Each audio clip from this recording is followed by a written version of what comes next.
وحده لا شريك له، ونشهد أن سيدنا وحبيبنا ومولانا محمدًا عبده ورسوله الذي أرسله بالحق بشيرا ونذيرا وداعيا إلى الله بإذنه وسراجا منيرا. فقد قال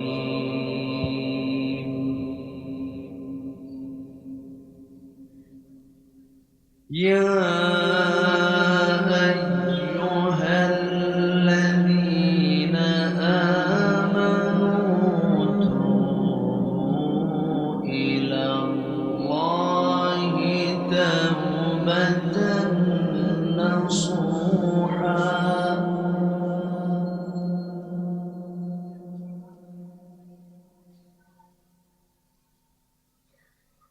عسى ربكم أن يكفر عنكم سيئاتكم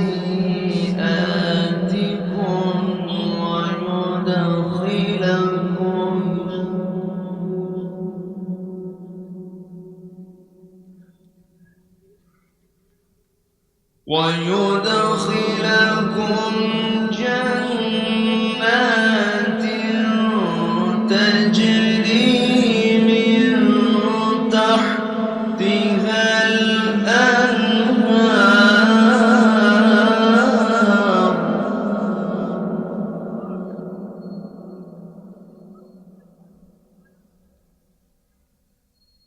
يوم لا يخزي الله النبي والذين آمنوا معه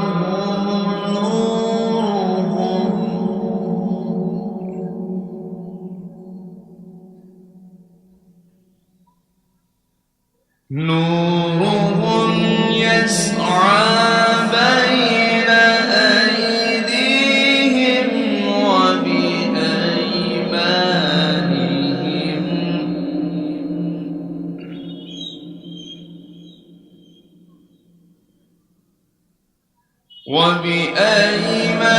وبأيمانهم يقولون ربنا أتمم لنا نورنا واغفر لنا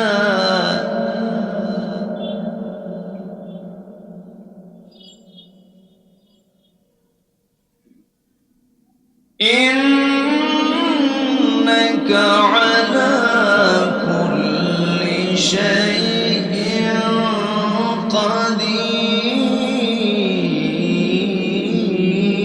قدير.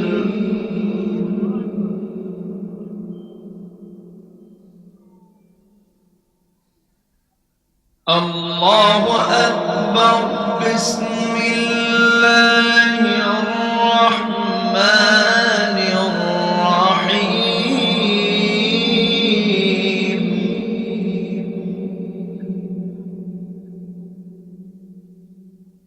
إن الله وملائكته يصلون على النبي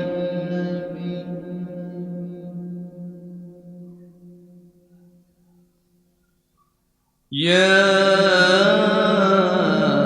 أيها الذين آمنوا صلوا عليه وسلموا تسليما.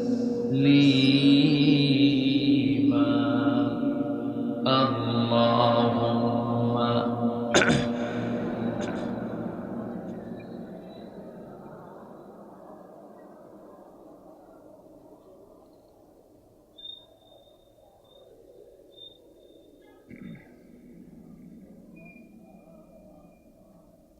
একটু আওয়াজ দিয়ে নবীর প্রেমে মাতোয়ারা হয়ে জবান খুলে জোরালো কণ্ঠে সবাই বলুন আল্লাহুম্মা।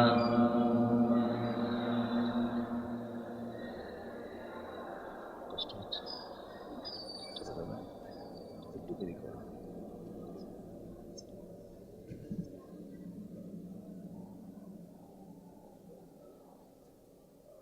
সবাই বলুন বালাগাল উলা বিকামালিহি কাশাফাত তুজা বিজামালিহি হাসনাত জামিউ খিসালিহি সাল্লু। সিরাজুল মিল্লাত فخر دو عالم دلبار مولاه شريف الأنبياء نسخا كل أديان ذره بلغ العلا بكماله كشف التجا بجماله حصلت جميع خصاله سلوا। আমি কোরআনের সুর মাঝে শুনেছি যে নাম, আজানের সুর মাঝেও শুনেছি সে নাম। ও নাম শুনেছি আমি আমার হৃদয়। হে রাসূল নবীজি তোমার, হে রাসূল নবীজি তোমার। সবাই বলি সাল্লাল্লাহু আলাইহি ওয়াসাল্লাম।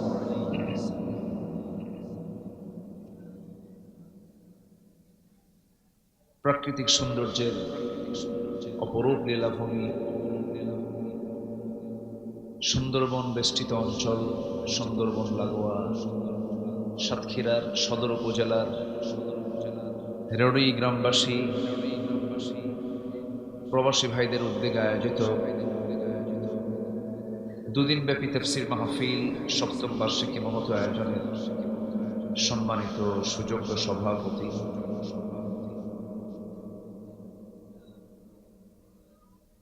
বিশিষ্ট সমাজসেবক ইসলাম দরদী ব্যক্তিত্ব জনাব নুরুল ইসলাম কাজী সাহেব,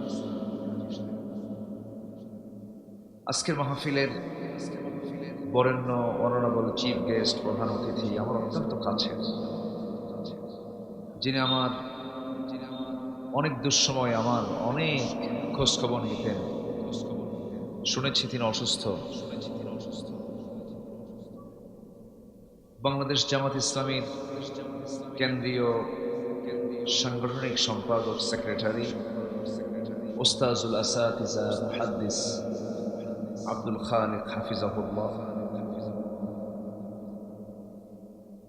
আজকের মাহফিলের বরেণ্য অতিথিবৃন্দ, বিশেষ করে আমার পূর্বে কথা বলেছেন অত্যন্ত ঝাঁঝালো কণ্ঠের অধিকারী, তেজোদ্দীপ্ত উদীয়মান তরুণ, তারুণ্যের অহংকার, আমার অনুজ, হাসিমাখা মুখ, মধ্য মণিপুর জনকল্যাণ যায় মসজিদ মিরপুর ২ মসজিদের সম্মানিত সুযোগ্য খতিব, সাতক্ষীরার কৃতি সন্তান হাফিজুল কোরআন মাওলানা মুফতি আবু হাসান দোহারি, উপস্থিত আছেন হাজরাত উলামায়ে কেরাম, ফদলায়ে ইজাম, মুরব্বী সমাজ, সামনে উপস্থিত কষ্ট করে আসা দূরে কাছের বিভিন্ন স্থান থেকে তাওহীদের পতাকাবাহী, কালেমার ঝান্ডাবাহী, দ্বীন ইসলামের নরসারদুল বীর মুজাহিদ, প্রাণ প্রিয় সম্মানিত দ্বীনী ভাইরা, আড়ালে বসে আছেন সর্বগুণে গুণান্বিতা আমার শ্রদ্ধেয়া মা বোনেরা।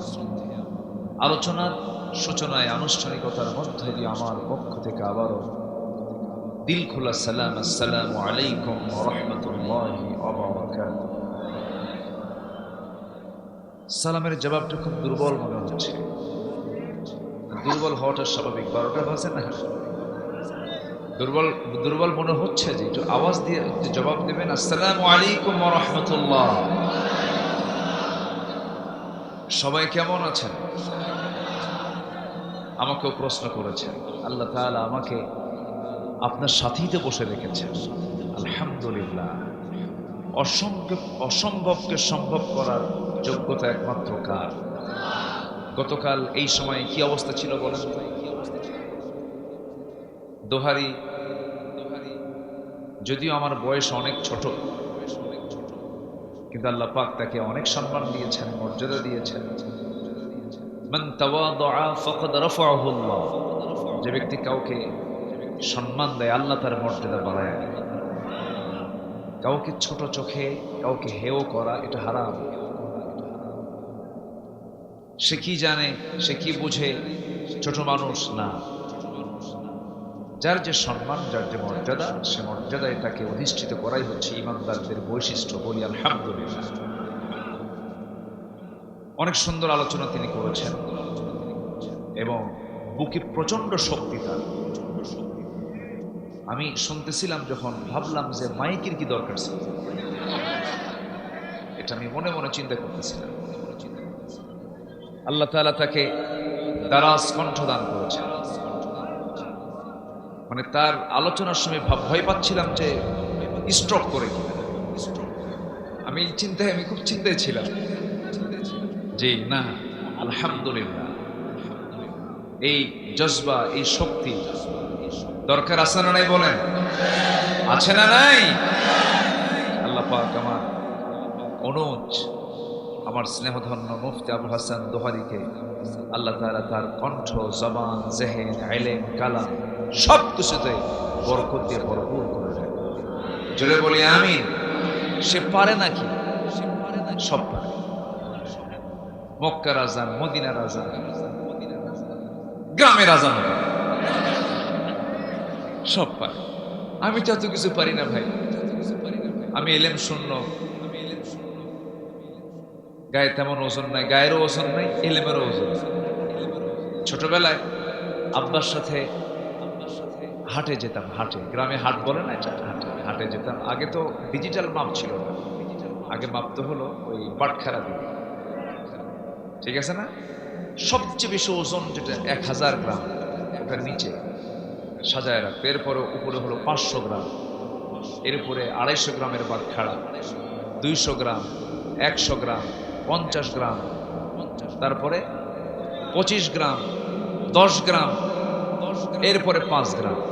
তো 5 গ্রামটা সবার উপরে, মাত্র কিন্তু 5 গ্রাম। আমি হলাম সেই 5 গ্রাম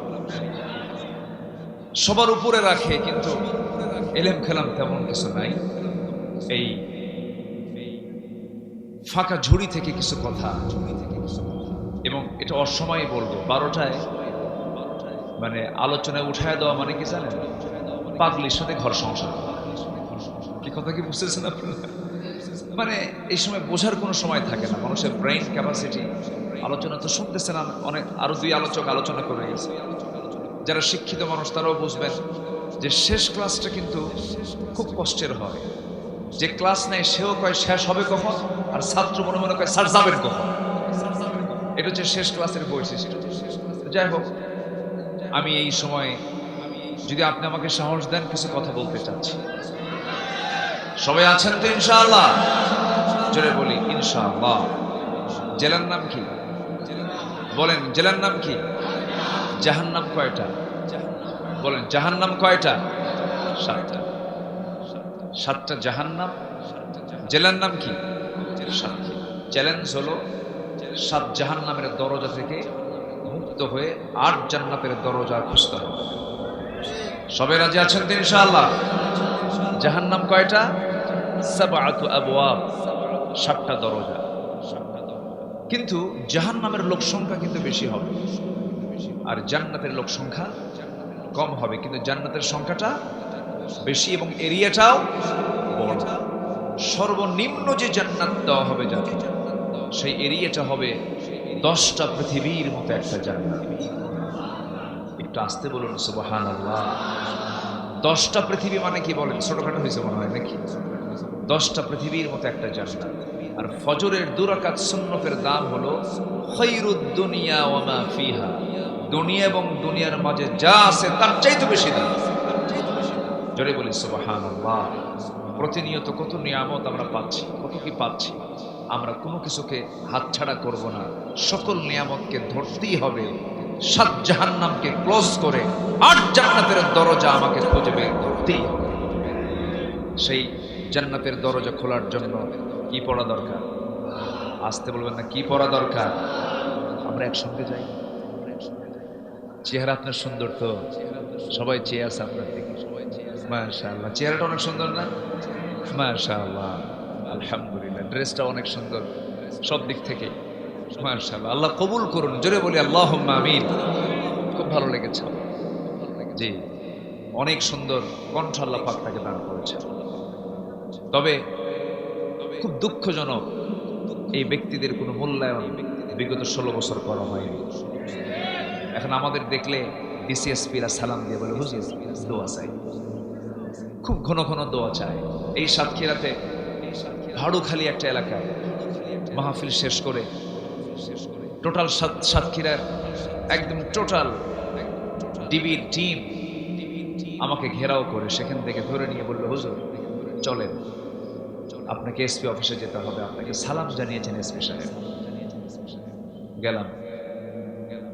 যে আচরণগুলো করেছে আর আজকের আচরণ আসমান এবং জমিন তফাৎ। সেই দিন যে ব্যবহারগুলো পেয়েছে সাতক্ষীরাতে, শুধু সাতক্ষীরা না গোটা দেশেই তো একই অবস্থায় ছিল।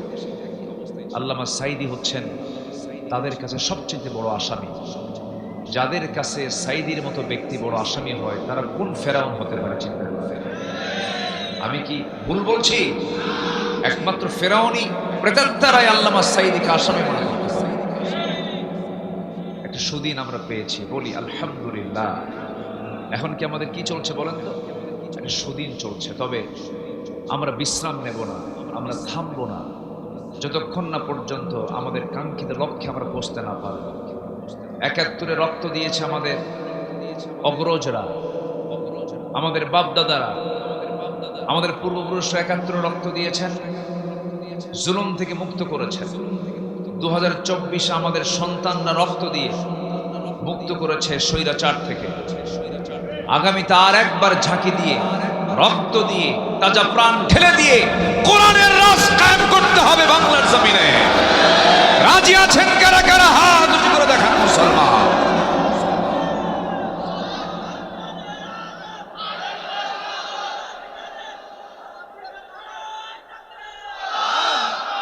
আল্লাহ কবুল করুন। জোরে বলি আমিন, আরো জোরে আমিন। লক্ষ্য হলো জাহান্নামে যাওয়া না জান্নাতে যাওয়া? জাহান্নামের দরজা কয়টা? জেলার নাম কি? সাতক্ষীরা। সম্মানিত ভাইরা, আমি আলোচনার সূচনা আমার অভ্যাস অনুযায়ী সূরা তাহরিম থেকে। বলুন তো সূরার নাম কি? বলুন তাহরিম। আমি আবার আয়াত ছাড়া কথা বলতে পারি। একটা আয়াত নেই অথবা একটা হাদিসকে সাথে নেই, কারণ যে কথার মধ্যে আয়াত নাই, হাদিস নাই, সে কথা যতই চমকপ্রদ হোক না কেন, কোনো দাম আল্লাহর কাছে নাই। তাহলে আলোচনা বরকতময় হওয়ার জন্য আয়াত ছাড়া দরকার না আয়াত দরকার? আয়াত। তাহলে একটা আয়াত আমরা খুঁজে বের করলাম, সূরা তাহরিম। সূরা কি?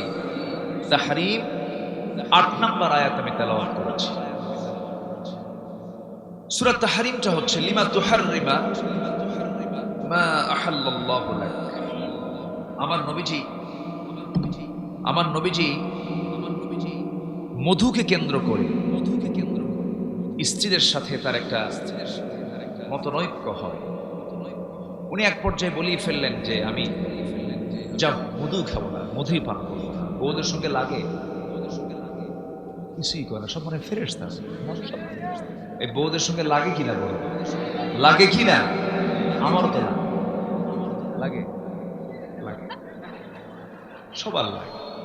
যার সংসার আছে তারই লাগে, যার সংসার নাই তার লাগে। আর লাগে মানেই মোহাব্বত আছে, লাগে মানে কি? মোহাব্বত আছে।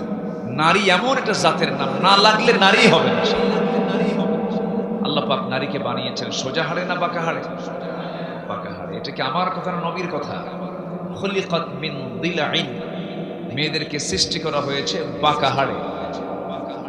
আপনি যতই সোজা বানাবেন ততই বাঁকা হয়ে যাবে, এবং তাদেরকে যত বেশি প্রশংসা করবেন সোজা হয়ে যাবে।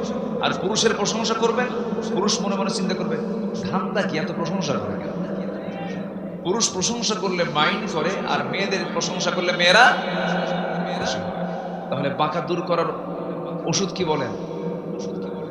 আস্তে কন কি করা? প্রশংসা। বউ যদি একটু কালো হয়, কখনো কালো বলবেন না, বলবেন তুমি আমার চোখে চাঁদের চেয়েও উজ্জ্বল। ও আয়না দেখে বলবে হ্যাঁ আমার স্বামীর রুচি ঠিক আছে। তো আল্লাহ তাআলা মেয়েদের কেমন করে সৃষ্টি করেছে। আমার নবীজি একটু বললেন আমি মধু খাবোই না। এত পেঁয়াজ যখন তোমাদের লাগছে, আল্লাহ পাক বলেছেন ইয়া আইয়ুহান নাবিয়্যু লিমা তুহাররিমা, আপনি কেন হারাম করবেন আমি যে আপনার জন্য হালাল করেছি? না, আপনি এটা কখনো বলতে পারেন না। মধু আল্লাহ তাআলা বান্দার জন্য দিয়েছেন পৃথিবীর সকল রোগের ঔষধ করে। জোরে বলেন সুবহানাল্লাহ। সে ওষুধ, সে মধু নামক এই ওষুধ ফ্যাক্টরি কোন জেলায় অবস্থিত বলেন? ওরে সত্য সুন্দর জবাব দিলেন, বলেন কোন জেলা? বলেন গোটা দেশের মধু সাপ্লাই হয় কোন জেলা থেকে? বলি আলহামদুলিল্লাহ, জোরে বলি আলহামদুলিল্লাহ। পরে যাচ্ছি আমি, আসুন সেই সূরা তাহরিম থেকে কিছু কথা আমরা বলতে চাচ্ছি। ওমা তাওফীকি ইল্লা বিল্লাহ, ৮ নম্বর আয়াত। কয় নম্বর আয়াত বলেন তো? ৮ নম্বর আয়াত।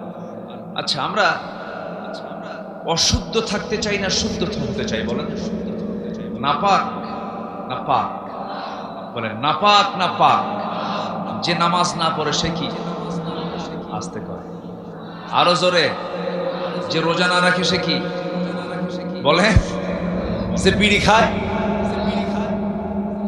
কিন্তু প্যাঁচ লাগছে, ভালো করে খাও।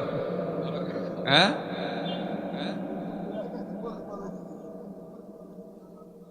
বিড়ি খাওয়া কি সুন্নতে মুআক্কাদা? এত বিড়ি খায় জাতি, এই জাতি বিড়ি খাওয়া ছাড়লো না। রাগ করতেছেন নাকি আপনারা? আবার কোনো নেশা করা যাবে না। বিড়ির সাথে আগুন আছে না নাই? বিড়ির সাথে ধোঁয়া আছে না নাই? ধোঁয়া এবং আগুন জান্নাতের কোথাও খুঁজে পাওয়া যাবে না।